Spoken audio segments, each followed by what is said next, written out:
What's the good word, y'all? DKB here. So, as you've seen from the thumbnail, we have Brady Quinn in there. Once again, he's coming for Zach Wilson.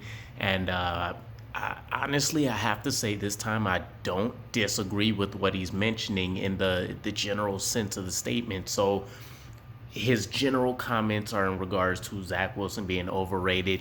More specifically, to paraphrase almost to the T, what he mentioned is that he's never seen another quarterback, at least in recent memory, get so much love for not really doing anything. Um, and that kind of it kind of really rings true. Now, obviously, he wasn't able to play a full season last season, but he was able to play a decent amount of games for us to get a good idea of where he was at in his development in year one.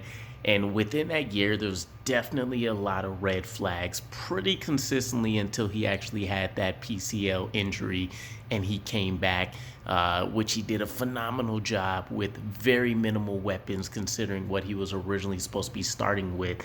Everything from the offensive line down to the wide receivers, even the running back started to get dinged up quite a bit there towards the end. And you've seen the performances start to get affected. Ty Johnson's hands dropping a lot more, but to kind of refocus back on what Brady Quinn was mentioning here, is interesting because there has been a lot of kind of raving about Zach Wilson from some of the higher profile guys that used to be in the NFL, analysts, things like that.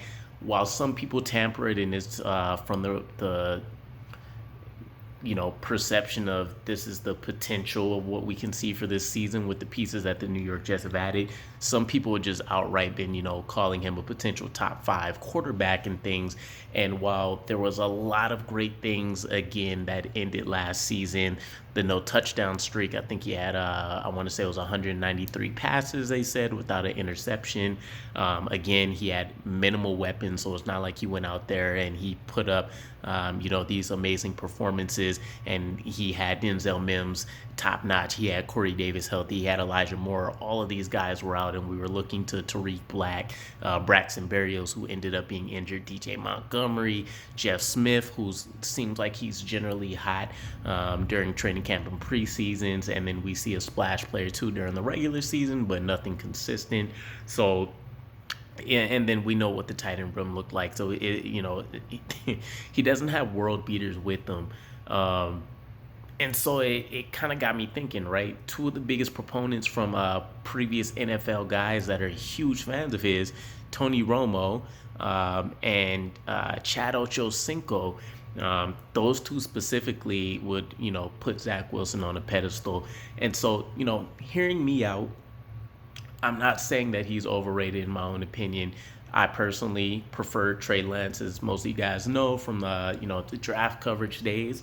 But regardless, I'm rocking with Zach Wilson. That's the guy we drafted. I'm hoping him all of the success and hope he brings us multiple Super Bowls and we see him with us for at least 2 decades. But with that said, we can all hope, pray, and, take a look at what happened towards the end of last season as positive signs of him developing. But when we take a look at what happened during this first preseason game, and I hate that everybody's harping on it as much as they are, but in the vein of what we're talking about, it was an abysmal performance. I mean, he's done everything that you would expect from a day one rookie within that game, and it's a little bit more concerning because he had at least 2 practices within that week or week and a half prior to this game where, he essentially had a perfect practice, not missing any throws, perfect completion, getting touchdowns, being hot in the red zone, feeding multiple receivers. So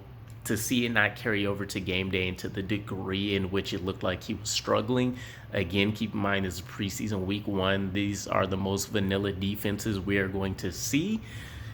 Very concerning. So, I'll leave it there. Let me know what your guys' thoughts are about Zach Wilson. I definitely still think he could be the answer for us.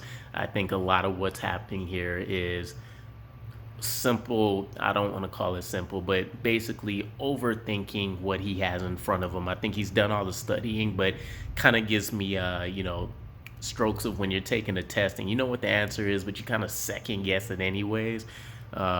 I kind of get the feeling that's the situation here. But again, let me know what your guys' thoughts are, and I'll catch you again. Peace.